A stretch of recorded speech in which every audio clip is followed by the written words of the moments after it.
Hey everyone, what is up? This is Chris again with another video. Today we're going to be going over another ROM. This one is going to be Cirtrus CAF. So this ROM is different from others just slightly in the sense that it uses Code Aurora sources, not a lineage, not AOSP. So the source that the ROM is built and based on is different. So meaning the security patch is not updated, which some of you may see as a negative. I don't really care as much as long as it's fairly recent. Just how the phone acts and things like that. There may be more, maybe less bugs. The bugs are going to be different from other ROMs. So we're going to go over this ROM together. I'll show how it works, and hopefully this will help you decide if this is one that you want to try. So I've been using this for maybe about half a week or so, 3-4 days or so. And during that time, there was a new update to the ROM, which updated the kernel actually to the same kernel that's used in Dirty Unicorns, but that has caused issues with the deep sleep, and the battery life hasn't actually been that great. You can see here I'm at around 30% or less and only about 4 hours screen on time, and that's even including some charging here. And most of this time was with the screen off. So I've had to try and use a combination of Greenify and Force Doze to try and get it to sleep, and still battery life isn't that great. So first negative. But let's go into some of the features here. Custom squash section for UI changes, things like that. There's no ability to press the home button to wake the screen, so you do have to either use your fingerprint or press the power button to turn on the screen and unlock. So that's unfortunate. You do have your quick settings.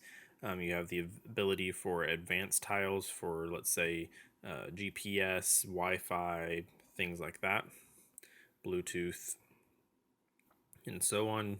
You have all the options for additional quick pull downs, additional quick toggles, if that's what you want.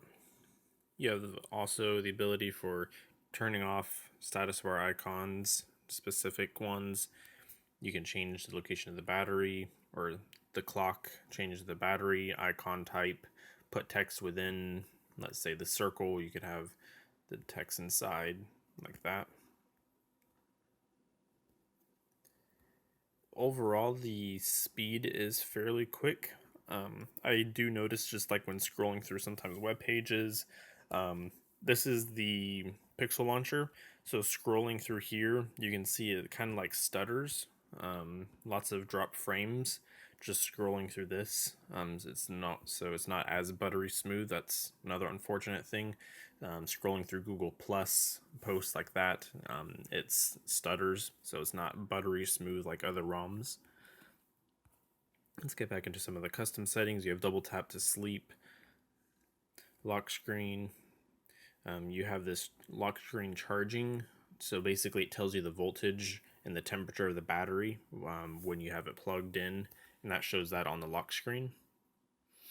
You can disable, so when you first use the fingerprint for the first time to unlock your device, you can disable the prompt that asks you to enter your PIN, so it'll work automatically. Hardware keys, you can use the tap, hold, double press, things like that. It's very quirky, like some of the other ROMs, where if you use your fingerprint scanner to unlock an app or something like that, it'll actually go back and take that as like a back press or like a back tap. The home, so doing like long press for Google Assistant, letting go, it'll actually go back and go home as well. So I have all of the actions basically turned off, except when I press the home button, it will go home. That's the only one that I've set up. But other than that, unfortunately, that's another downside. So you have your navigation bar, you can enable. And then you also have your clear all button. You can either have that disabled and just use the one that's in NuGet in the top right hand corner. Something I did find was when you first turn on this clear all button here, it will initially say, I think it's bottom center. And when you go to select bottom right, it actually doesn't show up. You have to like change it to another one and then change it back, which is a little weird, but no big deal. So this is nice. You can disable the memory bar. If you haven't seen my previous video, Mokee Rom, before that ROM, it has that free RAM bar basically. You had no way to disable that. Here you do, so that's a nice option. Substratum works, but I did notice that there is a bug. The bug being this.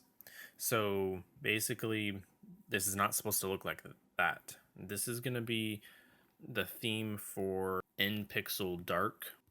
So essentially, what I have confirmed, at least with the developer for the theme, the in pixel dark mode, is that it's not supposed to look like this.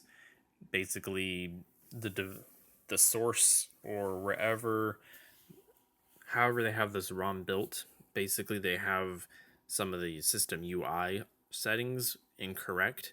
So basically all these icons and the lines are supposed to be that blue color, but yet the whole volume is blue instead. So that's definitely not correct. So unfortunately themes aren't working quite right. So right now I'm just using the tried and true pixel UI theme that I'm using. Now another thing that I've noticed is when using your device in landscape, for example, you have your bar on the right like normal, but when you go and rotate it the other way, the bar stays there. It should swap over to the right side of the screen if you turn the phone 180 degrees from the other landscape mode, but it doesn't. So that's having the nav bar on the right hand side is how it should be, but it does not change, unfortunately. So you can see here, these are the different ROM updates that have been released. And this is a very new ROMs, so definitely I would say hopefully it improves over time. Next option is nice, being able to have this doze type feature. So basically kind of like an ambient display. When you pick up your phone, it'll wake up the screen, show you the notifications. You can, like the OnePlus devices, you can wave your hand over the proximity sensor. When the screen is off, it'll then turn on the screen and show you notifications. So that's another option, but I found that waving the hand doesn't work consistently, so I just have that turned off anyways. And then finally, just an About Cirtrus basically app here, kind of telling you how it is, the different members and maintainers for the different devices. But other than that, yeah. Camera quality is not good. I took a picture of my cats just the other day right here, and you can see this is literally just me having the snap it camera. The room is fully lit, and you can see tons of grain, and so yeah, battery life not that great, some stutters in some instances, still a lot of bugs, so I would hold off on this until maybe another update or so. But other than that, if you guys have any questions, feel free to leave them down below. Hopefully I'll be able to help you all better deciding what ROM to choose. And stay tuned for future videos, as I'm going to be continuing checking out different ROMs. And I really appreciate you guys for supporting my channel. Like the video if you liked it, and don't forget to subscribe. And I'll see you all in the next one. Take care.